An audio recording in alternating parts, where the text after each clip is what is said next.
Well, thank you very much. I'm happy to be here today, and away from questions concerning my failed attempt at winning the nomination for my party, which is now in opposition at the moment. It's a privilege for me to have this opportunity to discuss with you a subject which I believe has engaged the attention of policymakers and decision takers in Africa and also in the West in recent times. It says Ghana and Africa, but I think I should rephrase it and say democratization in Africa with specific emphasis on my own country, Ghana. I'm also happy to be back on this campus 33 years after graduating from the Center for Development Economics with a class of 1977.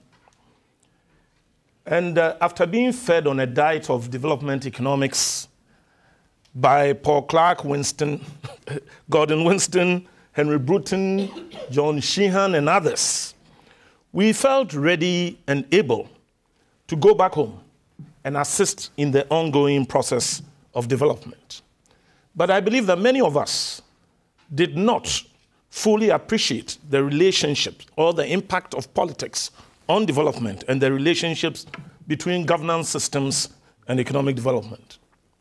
When I returned home in 1977, I found that the military regime, which in 1972 had overthrown by force of arms the democratically elected government of Professor K.A. Buzia, that government was still in full control of the affairs of my country. But today, I'm happy to report that Ghana is a strong democracy, underpinned by multi-party politics, respect for the rule of law, observance of provisions regarding the human rights of citizens and visitors alike, and also with a vibrant, free, and independent press. So once again, the people of Ghana can look forward to the future with hope. I wish to approach the subject, democratization in Africa, generally with emphasis on my country, more as a story of my times, rather than a presentation based on rigorous research of an academic nature. I propose to discuss what I see as three phases of the process of democratization in Africa. These phases dovetail into each other. They are not independent phases. First is the period of independence, that is the period prior to independence and the immediate post-independence era, when newly emerging countries in Africa were established as democracies, with leaders elected on the basis of universal adult suffrage. This phase may be called the phase of initiation and promise.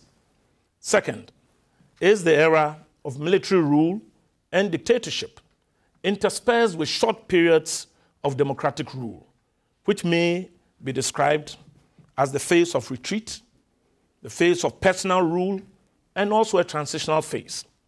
The third phase is the period which began in the 1990s or a little earlier, and I term this the phase of reforms, institutional development, and democratic consolidation. Following the Second World War, many nationalist movements sprang up in the African colonies to pursue self-government for their people. In the Gold Coast, which was the name Ghana had before independence, political agitation for self-government began in 1948. And by 1951, elections based on universal adult suffrage had been held, and Kwame Nkrumah soon became the leader of government business. In 1957, Ghana attained independence after competitive multi-party elections in 1956. In that year, Morocco, Tunisia, and Sudan had gained their independence. In 1960, the British Prime Minister, Harold Macmillan, delivered his famous Winds of Change address before the South African Parliament, in which he acknowledged as a political fact the growing national consciousness of African countries and the need for the colonial powers to recognize that fact and respond appropriately. the colonial powers, especially France and Britain, were careful to ensure that power was handed over only after competitive multi-party elections, and in each country, there was established a governing body, a legislature, and an independent judiciary. So many African countries emerged as democracies in the 1960s. However, in the case of some of the British colonies, some of those leaders who emerged were incarcerated to stop them from causing trouble, as it were. Nkrumah in Ghana, Jomo Kenyatta in Kenya. In the French colonies, however, the process was one of acculturation. And leaders like Houphouët-Boigny and Léopold Sédar Senghor became members of the French parliament prior to their taking control of their own countries at independence. It was as if to prepare them for independence. But soon after the Winds of Change speech in 1960, 13 African countries all obtained their independence after competitive elections. Some of these were Cameroon, Togo, Senegal, Mali, Madagascar, Belgium, Congo, Dahomey, now Benin, Niger, Upper Volta, now Burkina Faso, Gabon, Nigeria. All of them became independent. Subsequently, the British colonies of Sierra Leone, Tanganyika, Zanzibar, Tanganyika and Zanzibar joined forces to become Tanzania as we know it today. Uganda, Kenya, Nyasaland, Northern Rhodesia, Zambia also became independent. All these countries had been initiated into democracy. In some countries, peaceful political action could not lead to freedom, and nationalists had to fight to gain independence for their people, some much later, like Mozambique and Angola. Even though after fighting the Portuguese, they also fought each other, in civil wars for the control of their countries. The special cases of Southern Rhodesia, Zimbabwe, and South Africa, I believe, are well known to all of us. The euphoria of independence and the adulation enjoyed by the nationalist leaders led some to think that the survival and development of their countries were inextricably linked to their personal control of the levers of power. And in many cases, not only was power exercised capriciously, but to the total exclusion of all those who did not sing from the same hymn sheet. Many of the leaders only understood that they had taken over a system where the final say was with the colonial government. Thus, many tended to behave in the same autocratic manner of the colonialists whose places they had taken. In a short space of time, many of the independence leaders had decided that democracy and dissent were bedfellows, and that would lead to confusion and adversely affect social cohesion, which was critical for the development of their nascent economies.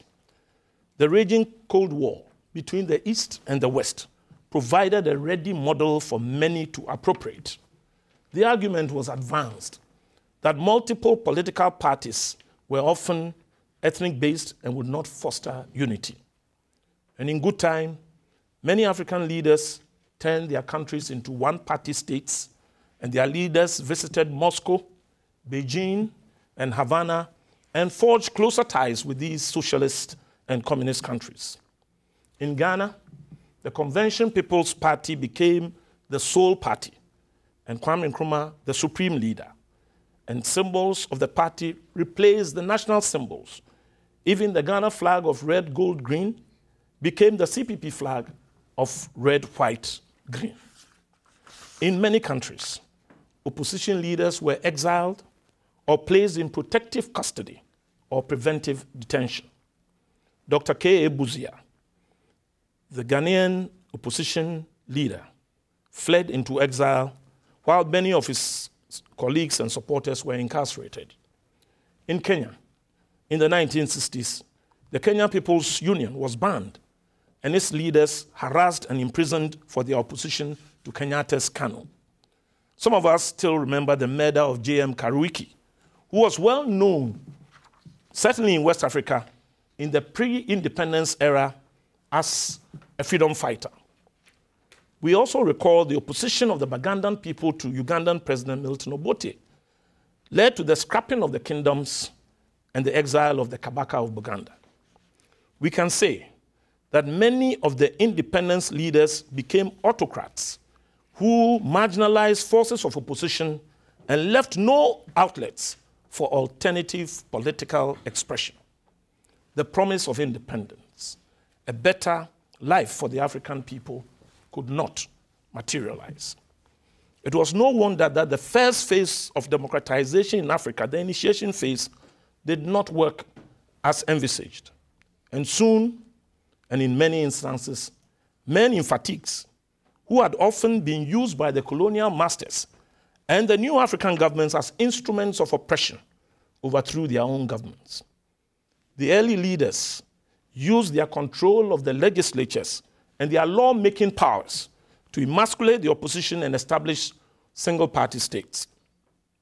The military leaders, however, preferred to rule by decree after suspending the constitution and proscribing all political activities.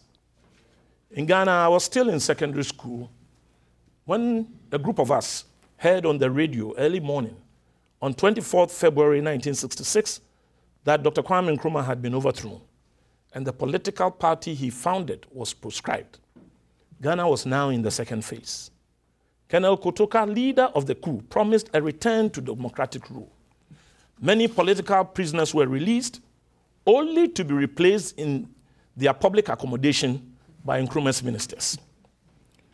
Nkrumah himself, who was on a peace mission to Hanoi in Vietnam, suffered the same fate as some of his opponents and stayed in exile, where he unfortunately died.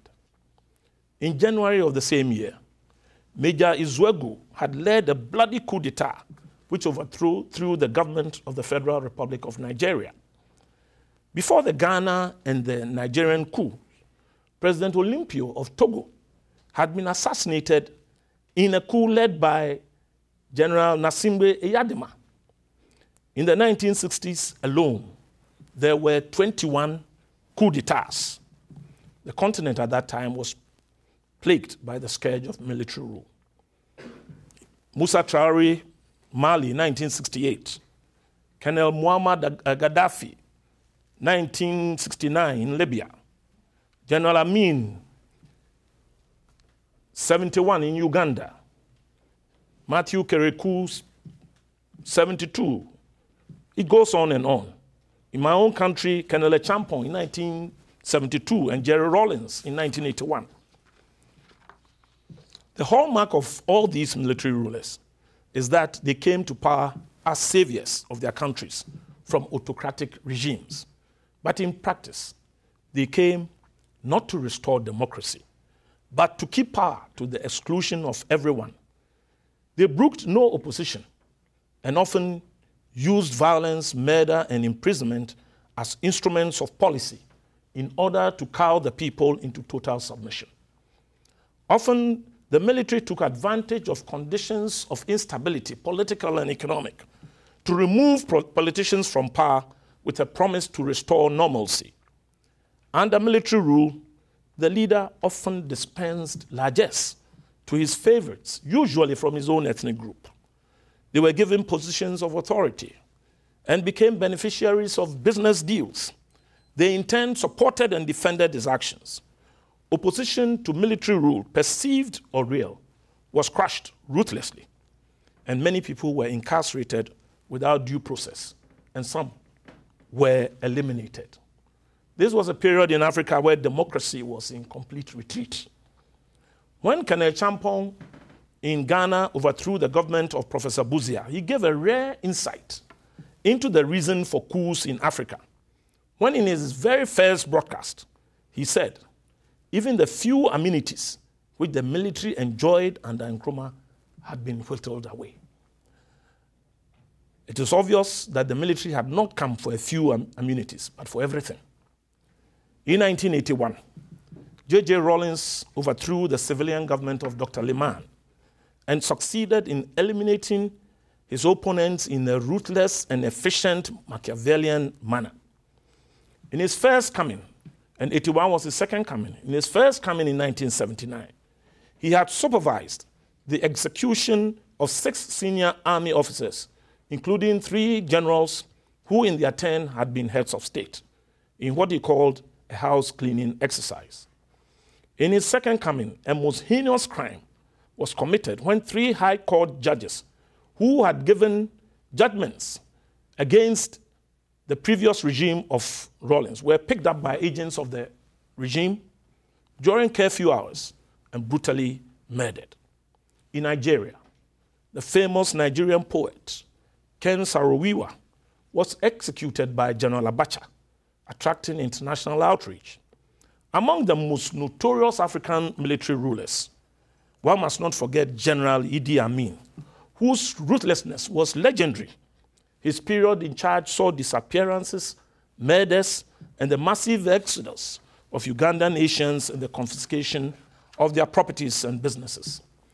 General Mobutu Sese Seko of Zaire, whose kleptocracy and love for the good things of life was matched only by his brutal suppression of his opponents. Perhaps he should have been taught by Gordon Winston, and perhaps you should have explained that corruption affects what goes into a development plan, as you told us. Then there was the laughable Colonel Bokassa, who brooked no opposition and crowned himself emperor to mimic Napoleon and brought his country to its knees through his profligacy. In many African countries, few dared to speak out. Many chose to use their talents in countries overseas. The press, controlled mainly by the governments of the day, was generally sycophantic, and a culture of silence developed, and criticism of the government was hardly made in public. This happened in practically all countries in Africa where the military was in charge. However, beneath the veil of silence, people all over the country were speaking in hushed tones, and the natural urge to be free, or at least to speak one's mind, never left our people. Change was inevitable. And while it came at different times for different countries, it was to some extent aided by internal and external factors. In Senegal, President Leopold Sedar Senghor decided to step away from public life after 20 years in power. And in 1985, Julius Nyerere of Tanzania took a similar decision and walked away from the presidency of his country.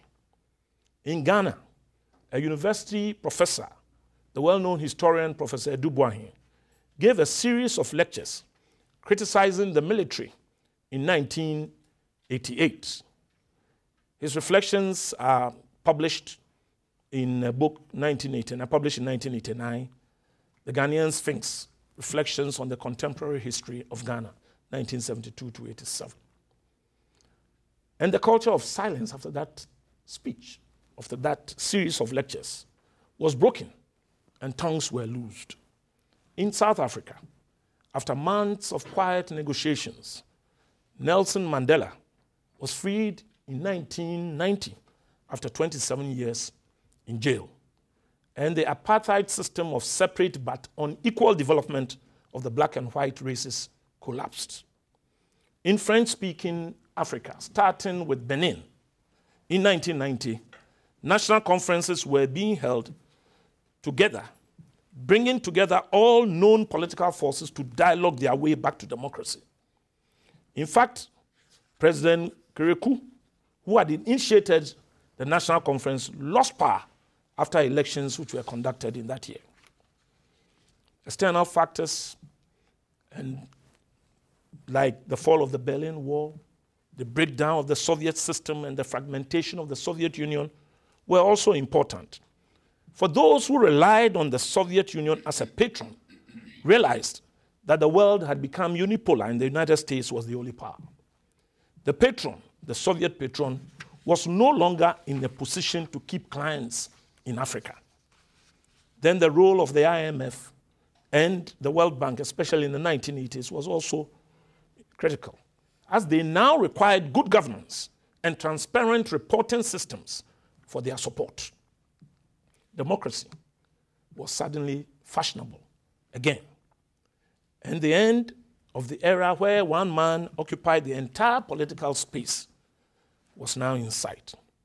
Today, many African countries have promulgated constitutions which guarantee the rights of citizens, especially the right to be ruled by leaders of their own choosing. Many have political parties vying for power through competitive elections. In my own country, Ghana, a consultative assembly was set up to draw up a new constitution in 1991. The constitution was approved in a referendum in mid-1992, and multi-party elections were held in Ghana for the first time in 20 years, in December of that year. Flight Lieutenant J.J. Rawlings' party won overwhelmingly in a flawed election, and Rawlings suddenly metamorphosed from a military dictator to a civilian president. It is interesting that the authoritarian leader, who on taking power by force of arms, suspended the constitution and ruled by decree, now through the new constitution, managed to indemnify himself for all acts of commission and omission during his tenure as ruler. In 2000, a political turnover brought into government another political party. Rawlings' party was defeated in the general elections, and his hand-picked candidate lost. President J. Kufuor took power and won re-election in 2004. However, in 2008, Kufuor's party, of which I am a member, lost power, and today I stand before you as an opposition member of the Ghana Parliament, doing my level best to put the government on its toes. Today, when I criticize the government, I am not afraid, because that is the culture we are developing in my country. A culture which says that human beings have different ways of looking at the same thing. We hold different viewpoints, which can and must be expressed so that the synthesis of the best ideas can be molded for the development of our country and for the benefit of its people. In many African countries today, multi-party elections have been held, and in a few, there have been changes in government from one political party to the next. Ghana, Benin, Malawi, and Zambia are examples. Other countries where due processes have been followed in elections include Botswana, Mozambique, Tanzania, and Namibia. All, however, is not rosy in this democracy renaissance. There have been slippages and difficulties in many African countries. The last elections held in Kenya and Zimbabwe showed the lengths to which some leaders are prepared to go to hang on to power. The violence and the unnecessary deaths which ensued in both cases saddened many of us. Today, these potentially great countries are in transition with governments of national unity. In Côte d'Ivoire, the suddenly topical concept of the indigene has been used to assert that potential leaders are not Ivorians, even though they might have held high public office in the past. A transitional government is in place, and elections have been postponed several times. In Sudan, Libya, Gabon, Chad, Angola, and Cameroon, long-serving leaders who have no intention of organizing free and fair elections do not intend to relinquish power at any time soon. They use the control of the armed forces to ensure tenure. In South Africa, if you look at the other side, Nelson Mandela voluntarily stepped down for a younger man to take over as president. However, the ousting of Thabo Mbeki as president before the end of his term, for some of us, is not a very good sign for South Africa. In 2009, democracy suffered a number of setbacks in Africa. Nino Vieira, the president of Guinea-Bissau, was murdered. Captain Musa Kamara usurped power when Lansana Conte died in Mali. And an underaged, I can't remember the name, Royal King, was installed as leader of Madagascar. And the president, Ravalomanana Mana, was ousted. Elections are important in a democracy because then we elect a government by consent through the participation of the citizens.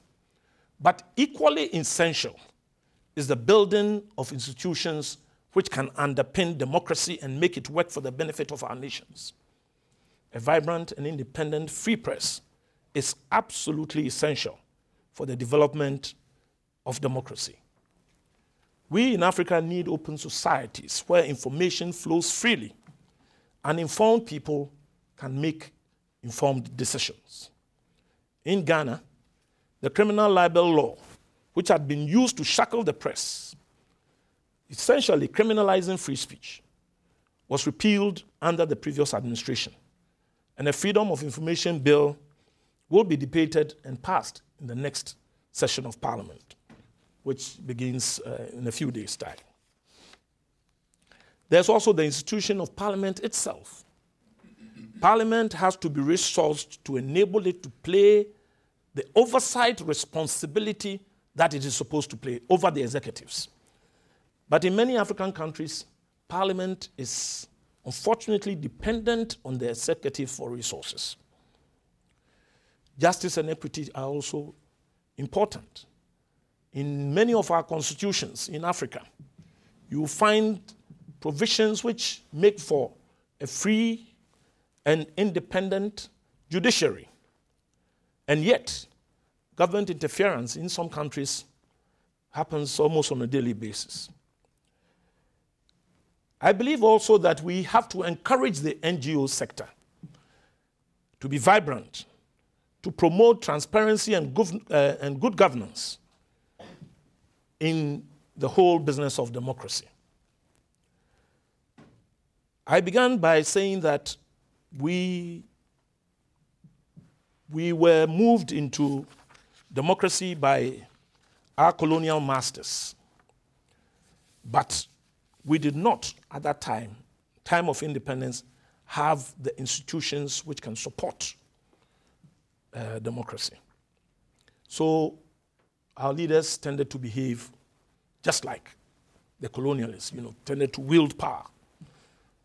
But today, I believe that Africa has an opportunity, set by the examples of Tanzania, Mozambique, Botswana, Ghana, Malawi, and so on.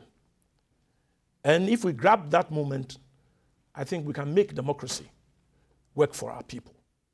I thank you.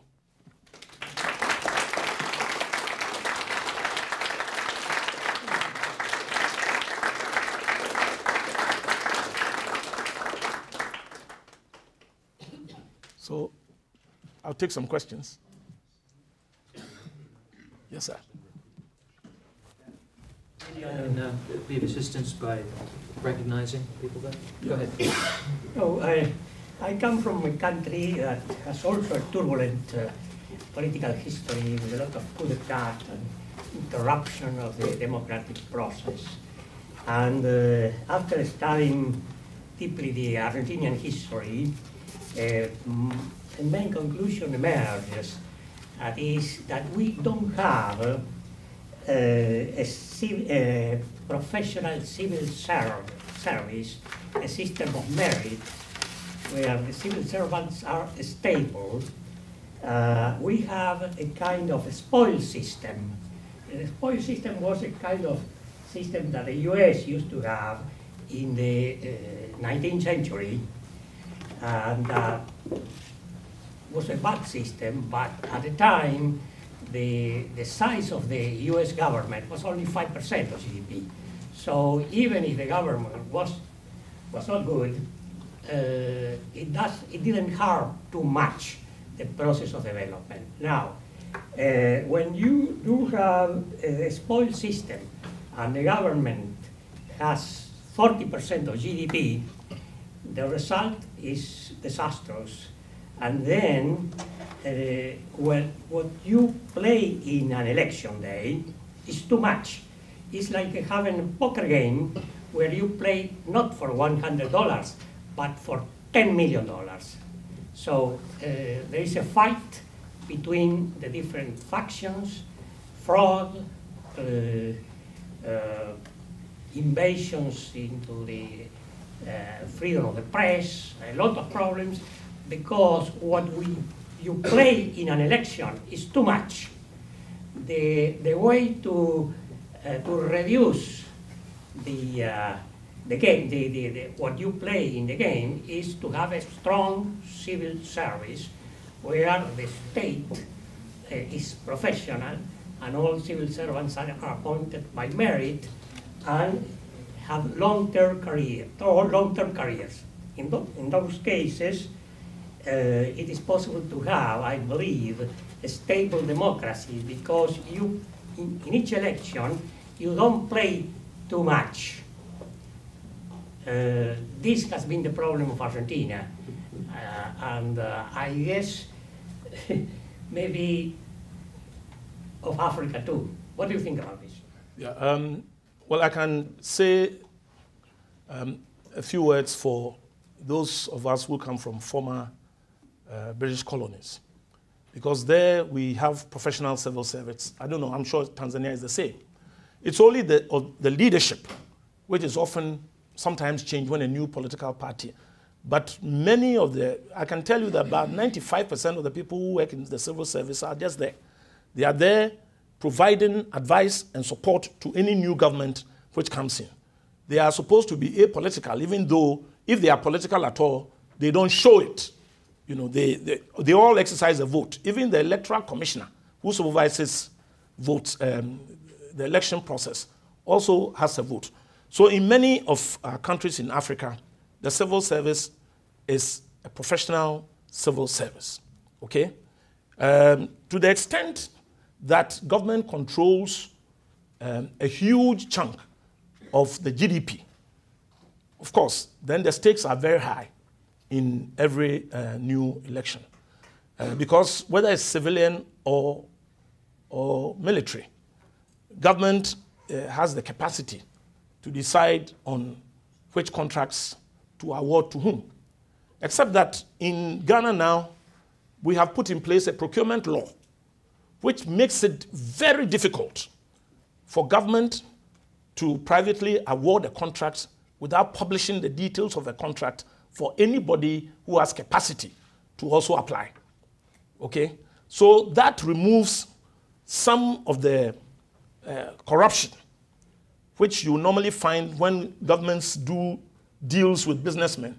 In Ghana, every single contract, public sector contract, has to be published, and anybody will bid, and the lowest evaluated bidder wins. It's as simple as that. So a lot of the money which used to seep out into private pockets, I think that has been reduced. What is now engaging the attention of people in my country is that we have found oil, and oil has a lot of corrupting influences. Today, I know the next parliament will be seriously debating a whole lot of issues. The regulations which we have to put in place, the transparency requirements, the local content requirements, all these are going to be debated in Parliament. And what makes our debates lively is that the government does not have a huge majority, and they need to work together with the opposition in order to arrive at a consensus. So we are adopting a consensual approach. We may have different viewpoints, but we are adopting a consensual approach, certainly on a resource which can be of benefit to everybody. But it is not automatic that that resource will be of benefit if we don't take the steps to protect that resource for the benefit or to protect the revenues.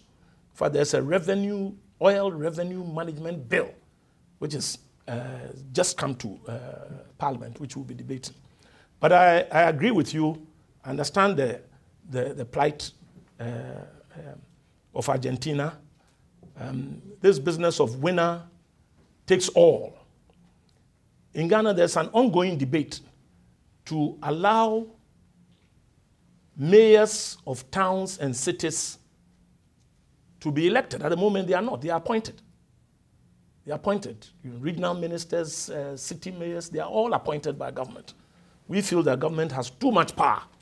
And you can devolve some of your power if these people are elected and responsible to those at the local level. So this is something that is coming up, in our next session of Parliament, so that power can be shared and not concentrated in the hands of government. Because in certain areas of the country, opposition parties will win.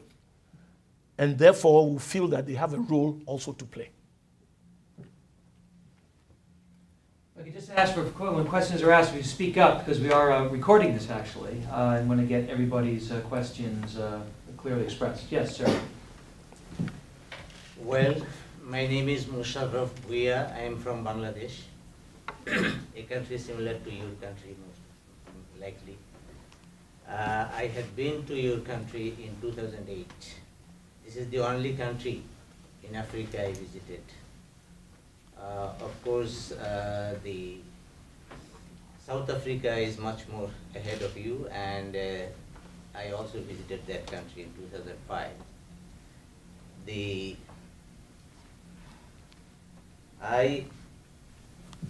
All of our people heard about and know about Nkrumah because of his pioneering role in establishing the non-aligned movement.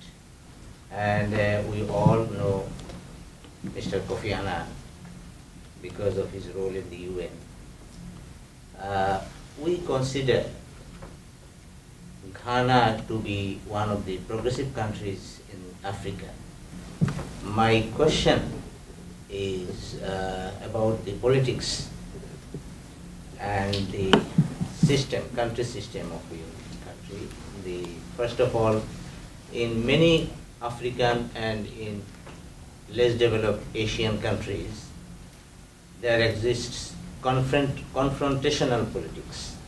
I mean, undermining the other party and quarreling each other, and where, patriotism lacking, and at the same time, the interest of the people is neglected. And secondly, as he has already mentioned, in some of the countries there are spoiled system, and in some other countries bureaucracy is there but politicized, and the system is in trouble. So in terms of confrontational politics and bureaucracy, what is the system now prevailing in your country? Yeah. Well, first of all, the British political system, which we inherited, to some extent has been very confrontational. If you go to the Houses of Parliament in London on a Wednesday, and you see the Prime Minister, the dispatch box, and the leader of the opposition on the other side asking the questions, you will clearly see that what the leader of the opposition is trying to do is to make the Prime Minister account for decisions that government has taken. I think in some of our countries we've taken it a bit too far. In today's Ghana Parliament, I can tell you a story. One of my constituents came and found me drinking tea with some members of the government. And he asked, "Isn't this the guy who has been insulting you on political platforms? And you are sitting here drinking tea with him?" Well, I said, well, look, that's politics, but here we do real business for the country. Here we argue our cases, we talk in small groups, we talk at the committee level, and then we find a way, something which is acceptable to all. So it is not really a complete spoil system as such. maybe because the parties are very, very close. I mean, the winning party, that's the NDC government at the moment, won by 23,000 votes or thereabouts in an electorate of about 9 million, almost 9 million. A Nigerian friend, when I told him that we lost by less than 1%, he asked me what was wrong with me. What's wrong with your people? He said, in Nigeria, we vote, and then we declare results. In Ghana, you vote, and then you foolishly count. And that is why you are in opposition today. But that's the culture that is what we have chosen. That's the path we have chosen. I'm quite sure that the great people of Nigeria will come to the realization that perhaps if you let people see the true reflection of the expression of what they want, that I believe would be in the best interest of everybody. You use the word progressive for Ghana. A few years ago, that word was associated with a group of countries which were left-leaning or socialist. I think Ghana is past the progressive tag a long time ago. And now we just see ourselves as a democratic nation. I accept that it is possible that there will be political influences, in the civil service. But to a large extent, we try to keep the civil service neutral because we know it is vital, one, as a store of knowledge, a memory bank for things that have been done in government over a long period of time. And that is why we maintain the civil service as it is today. And people get to the age of retirement and they retire. And other people, by natural progression, take their place. I do know that at the level of the chief director or what is called permanent secretaries in some countries, or principal secretaries in some countries, they often change with new governments coming into place, because the politician feels that the person that is going to take that position must be somebody that he can trust completely. So it does happen to some extent. Yeah. Yes, madam. I just want to come back to the point that you made about institutions that underpin democracy. And I find it striking that the private sector does not feature anywhere. And I'd like your thoughts as to the role of the private sector or business or commerce in Africa with respect to democratization, past, present, and future. I think it's a very important point that you have made. You see, in Ghana, our belief is that government's duty is not business. The business of government is not business. And government has to provide the enabling environment in which the private sector can thrive. We see the private sector as the sector which should assume the commanding heights of the economy. You see, in the latter period of the Nkrumah government, and also under military rule, we had what was essentially a command economy, where the state played a critical role. Over the last 20 years or so, many of our state enterprises, have been privatized. And many private people, we are telling our people today that if you want to get rich, don't go into politics, go into business. That is where you can make your money. And that is what we want to cultivate in our country. So I agree. When the private sector is strong, it becomes another source of power which can counterbalance what the politicians do. So I agree with you. And this is why we are promoting the private sector in our country. I speak for the opposition on trade and industry matters. And perhaps I should have included that as one of the sectors which we should look at, to support the whole process of democracy. Thank you for that point. Yes, my name is Felix Simian from Mozambique, and I'm a CDE student. About 2 months ago, I was talking to a friend of mine from Mali. He was arguing that what we have in Africa is not democracy, it's demography, in the sense that when people vote, they choose their candidates. The choice is based not on how good the candidate is, but rather on whether the candidate belongs to the same culture, whether the candidate belongs to the same region, and so on. So I'd like to hear your thoughts about that. What is the experience of Ghana in dealing with this kind of problems, and what do you think is the way forward for African countries in general to deal with these problems? Because some people argue that maybe we should invest in education so that it can reduce the probability of people choosing bad candidates. So, what do you think? Okay, I think what you have said, certainly is true to some extent. But I'll give my own example. I'm a member of parliament in the Ashanti region. I stood against somebody who comes from the eastern region, and he thoroughly annihilated me in Ashanti region. So they were looking at the candidate who could best deliver victory in the next general election. Obviously, they were not looking at our ethnic background. And if I had won the Ashanti region, where I basically come from, I would have won the elections, because that's the biggest ethnic group in the country.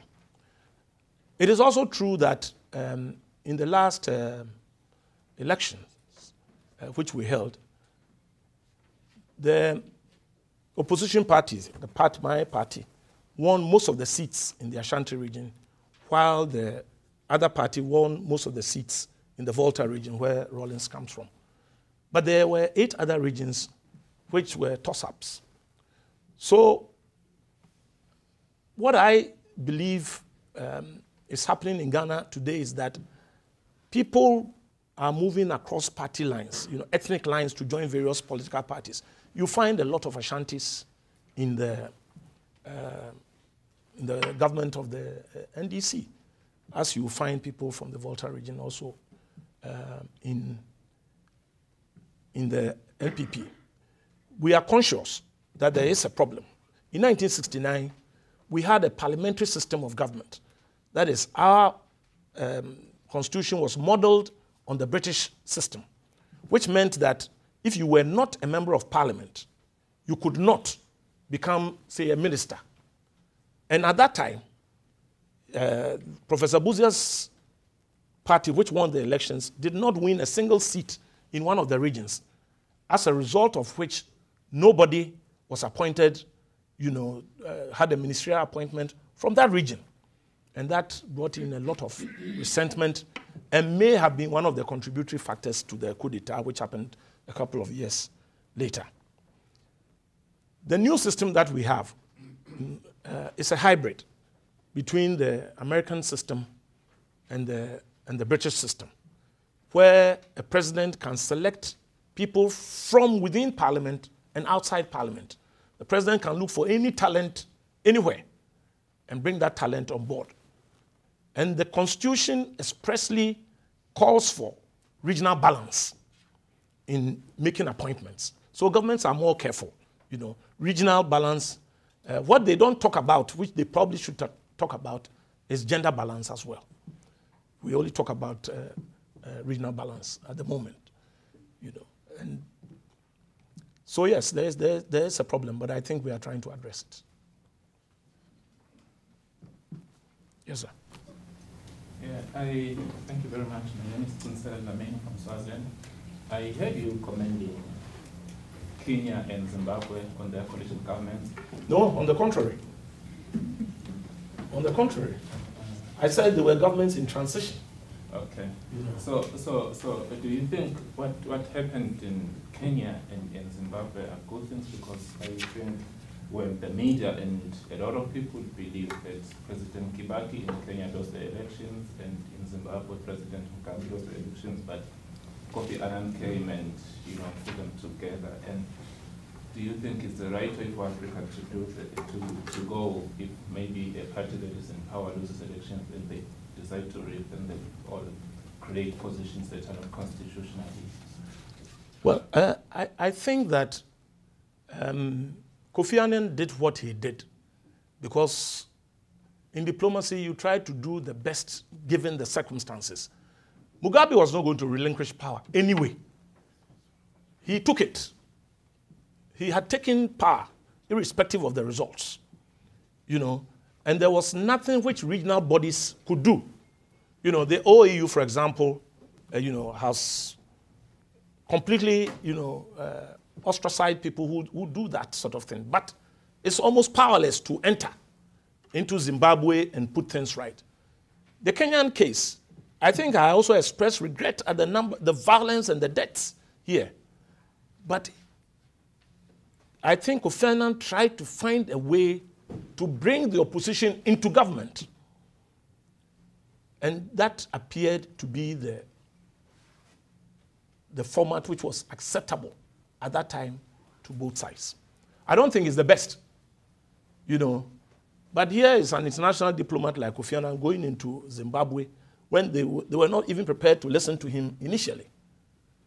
But when Mugabe realized that his position was assured, then he allowed Tsvangirai and his group to come in. And for me, it's like a Trojan horse.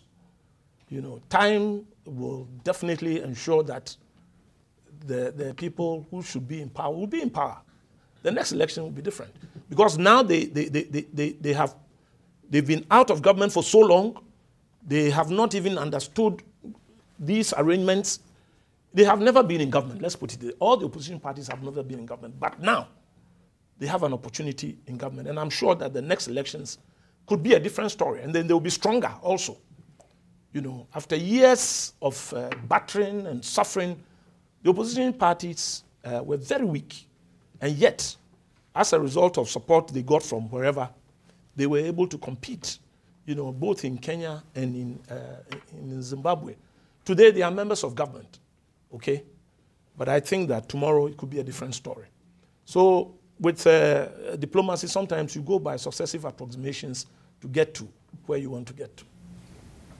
We're just about out of time, and I wanted to make sure that those who have to leave at 3:45 can. I also wanted to point out we have some cookies and cider here afterwards. Cider's good. And the cider is good.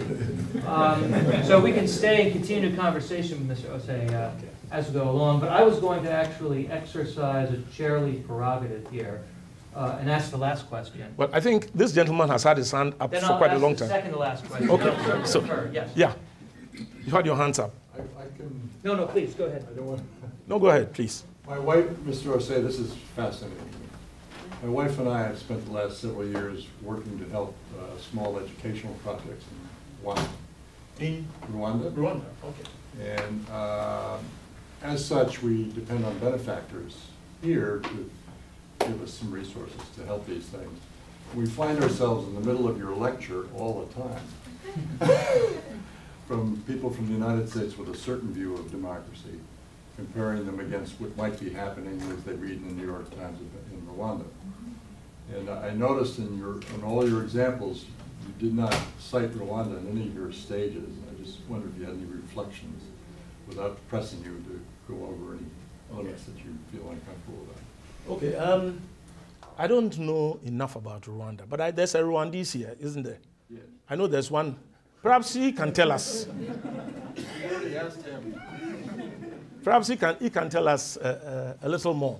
I mean, we know the sad story, of the country, and all of us know what happened. But I think Rwanda is now moving on from there. Moving on. That is our bet. That's the way we see it, from where we sit in West Africa. We think it's a country which is trying to put its past behind it and move forward, Yes, sir. If you can tell us a little bit. I'll just maybe elaborate a bit on what Mike said, especially on the democratic part of things, because in Rwanda, we get the impression that out of Rwanda, there's another view of democracy compared to what's happening in Rwanda. And well, I think it stems from the fact that the leading party, or the major party, which is led by Paul Kagame, tends to have a large support during the elections, and it always wins by overwhelming majorities. So this is questioned in some circles because they say it cannot be democracy if you don't have, if you have no strong opposition, which is sometimes we say, I mean, we're not so sure how this is defined in other places, which brings the questions which I think Mike was trying to raise is, I mean, do countries actually have a standard definition of democracy, or there's more room for nations to maneuver in that democratic field? And perhaps maybe the main things should be that people are delivering on what they promised, and standards of living are improving. Maybe these are the things which people need to focus on. I mean, these are some of the issues that we are having in Rwanda because of that kind of thing. So, I mean, there's been a lot of elections. This is now the second time we had presidential elections. I think the president won by around 93%. So there was some outcry from the international community, and but on the socio-economic indicators side, Rwanda is doing really well, among the most improved countries, as you said. I mean, in Africa, they're moving at there's a lot of pace in the development. So that's one of the things. I mean, it's quite an interesting debate to engage in. Paul Kagame is a lucky man. Because in our election, the president won with 50.3, I think, 50.3%, It was competitive. Perhaps it's not so competitive because you've just come from a period of strife. And he being seen as the leader, who put an end to this, may have the support. I don't know what actually happens. But I think what is important, in any country, certainly in Africa, probity, accountability, and transparency. I think if we can satisfy these, then perhaps we'll be moving forward. And then also, we talked about the press, we talked about the rise of the private sector.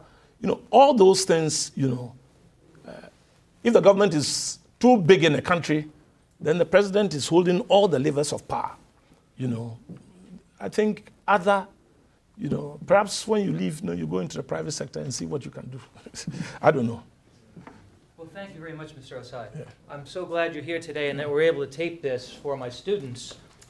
We'll certainly learn much from your remarks today. Yeah. Thank you very much, and cider and cookies, please. Thank you.